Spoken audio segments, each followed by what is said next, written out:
I have avoided making this video as long as I can. And then I made the last video about making your bike more comfortable, and I got more requests than ever for this subject. What is it? Your saddle. So the reason I avoided making this video is not because I'm uncomfortable talking about it. It is just a subject that's so personal, and my experience and my knowledge is based on what I've learned and a little bit of what Nathan's learned. So it's very limited, and I didn't feel I'm really in the position to help you guys out. So the best thing I can hope for in this video is two things. I'll share what I learned and what I know, and some of the mistakes I see people making. And then I'd like you guys all to share below in the comments what you've learned, if you have some experiences you'd like to share, and if you're having a problem, share that with us. Just be really specific on the problem you're having. That helps the rest of us help you. So with that, let's get started. If you watch my videos, you know I think cycling should be simple and fun, because the more you cycle, the better life is. And cycling is not fun if all you can think about is your saddle hurting. So what can I tell you? My journey was pretty simple. I started cycle commuting, and my commute was 14 kilometers each way, so it was about almost 30K a day I was doing.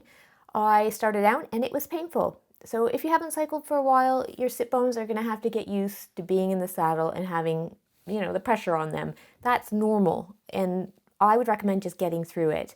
I took a couple months. I was cycling 3 days a week in the winter and then up to 5 in the spring. So it did take me about, I'd say, a month. I was wincing after, the first couple weeks due to the sit bones hurting. But then they got used to it. They got broken in. I don't recommend even running out and getting padded shorts or anything. If you have a commute that's less than 15K, I think just let your body get used to it. You're better off, because do you really want to be wearing padded knickers for, a shortish journey or all the time?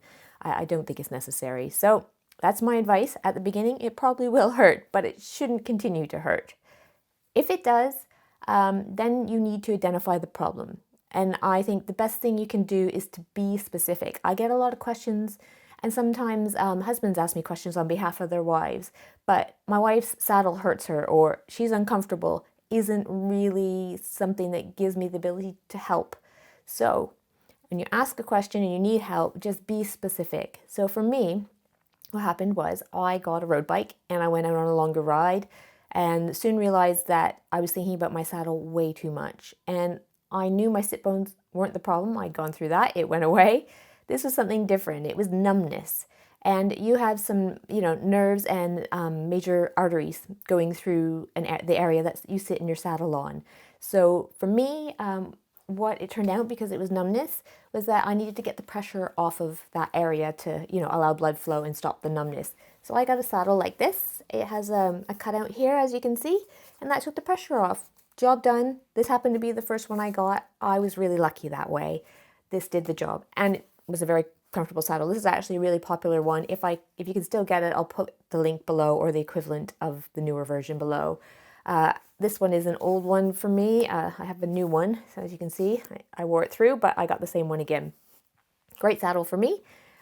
Did the job, but I was quite specific on what the problem was, so I was able to find the solution. So that's my tip for you there. Be specific, narrow down the problem so that, when you're asking for help, people can help you better. The other thing I've learned over the years is that there are a lot of local bike shops that have saddle libraries. So it can get quite expensive if you get the wrong saddle and keep having to get other saddles because they don't work.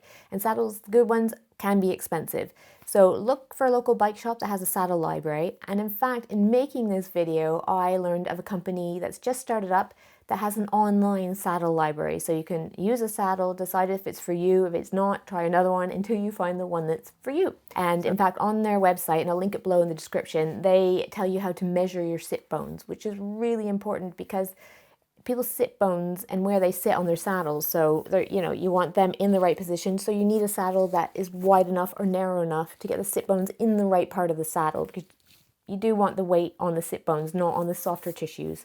So having your sit bones positioned properly is important. So knowing the size of your sit bones can help you choose the right saddle. Strangely, this saddle is just called a large. I've since learned it's 153. 155 is my measurement. So it is technically a little bit too small, but it's done me fine through the years. So there must be a little bit of wiggle room there for that, but getting something in the right range of your sit bones, that is important. As I mentioned, I would share Nathan's experience as well. So obviously we know each other quite well, and he is one of those people that can pretty much sit on any saddle and be fine. Me, I take that saddle if I rent a bike, put it on the rented bike. No chancing it for me. When we cycled across Canada, our bikes were waiting for us in Vancouver. They were Canadian bikes. And I took my beloved Italia gel flow saddle with me and put it on. Nathan took the bog standard saddle that came with the bike. Now, most bikes you probably are going to have to change the saddle unless you're really lucky. My Canyon came with this saddle. It's also a Italia, same brand as my favorite. But when you find one, it's really hard to let it go. So I tried this one, hoped I'd get on with it. Not so much. It wasn't horrific the way the Boardman saddles was on my old road bike, but it just wasn't as comfortable, so I swapped. Nathan, I thought he would get on with the saddle that came with the bike. He was wrong. On day 2, he was in pain. On day 3, he was just, in excruciating pain. And we got to a town with a bike shop, and he went in and asked them for the biggest, jelliest saddle they had. Saddles are a little counterintuitive that way.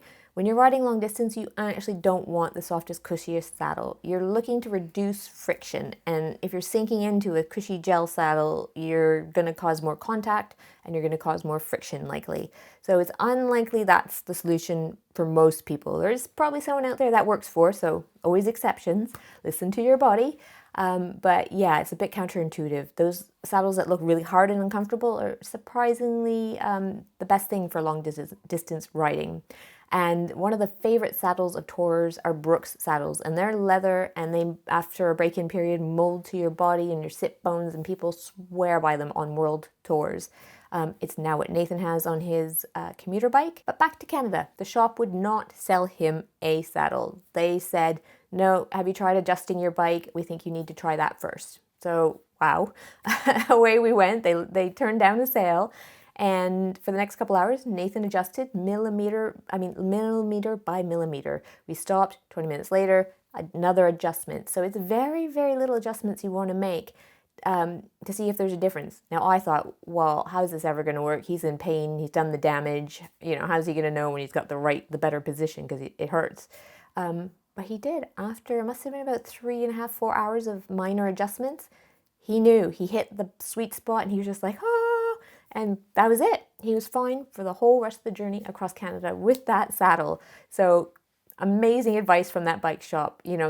Just try adjusting it first before you swap it out. So another little tip for you there, might help for some of you. But yeah, having your positioning on your bike is crucial. And it's one of the reasons why, if you're commuting, I don't believe running out and buying padded shorts is the solution, because people tour the world without padded shorts. So getting your position correct, a bike that's the right size for you and all that is very important. I don't wear chamois cream. This is a personal choice. I forgot to wear it one day and realized it didn't make a difference. I was wearing it because I was told I needed to, and it turns out I didn't need to. So I fear that a lot of people out there are wearing chamois cream because they're covering up or trying to solve a problem that's to do with something else that chamois cream isn't even meant to be for. So maybe your positioning is wrong and you're trying to deal with that, or maybe you've got the wrong size saddle, maybe you've got the wrong positioning of your saddle. So I'd be careful if you're lathering on chamois cream in the hopes to cover up some pain, or if there's friction and things, it may be better off to try something else. I just worry people are using chamois cream for the wrong reasons. I want to recommend an article for you guys. So it's in this magazine, Casquette. It's a women's cycling magazine.